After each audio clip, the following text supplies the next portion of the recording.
Gjykata e Lezhës ka dhënë vendimin përfundimtar për shtetasin portugez Ruben Saraiva, i cili akuzohet si autori i vrasjes së biznesmenit Ardian Nikulaj. Ngjarja ndodhur në prill të vitit 2023 në ambientet e biznesit të viktimës në Shëngjin. Trupa gjyqësore kryesuar nga gjyqtari Lirim Bulica e shpalli fajtor të pandeurin, duke dënuar me burgim të përjetshëm për akuzën e vrasjes me paramendim të kryer në bashkëpunim dhe për interes. Në sadhën e gjyqit ishin të pranishëm familjarë të viktimës, ndërsa vendimi u ndoq me interes dhe nga mediat portugeze.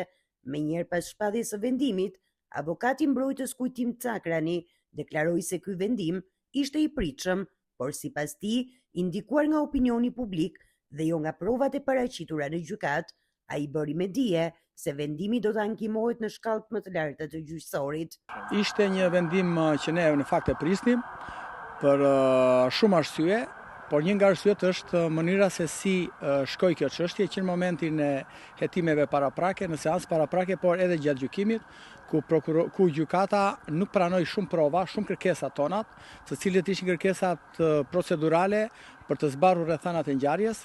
Ne mendojmë se gjykata e Lezhës sot ka dënuar një të pafajshëm, sepse në të gjithë impiantin akuzator nuk gjendet asnjë prove vetme, qoftë kjo biologjike, shkencore kështu me radhë, po dhe me dëshmitar, po dhe shëtju që të implikoj në vrasje shtetasin Ruben Saraiva. Ne do të apelojmë këtë vendim. Kjo çështje është reklamuar dhe është bërë një gjyq popullor që në momentin e arrestimit të tij dhe ekstradimit, dhe kështu ka vazhduar i gjithë procesi hetimor dhe procesi gjyqësor.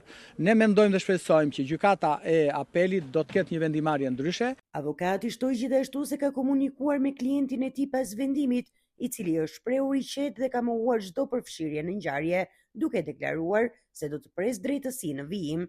Ndërkohë, çështja pritet të vijojë në apel, ku mbrojtja synon rrëzimin e vendimit të dhënë nga gjykata e Lezhës.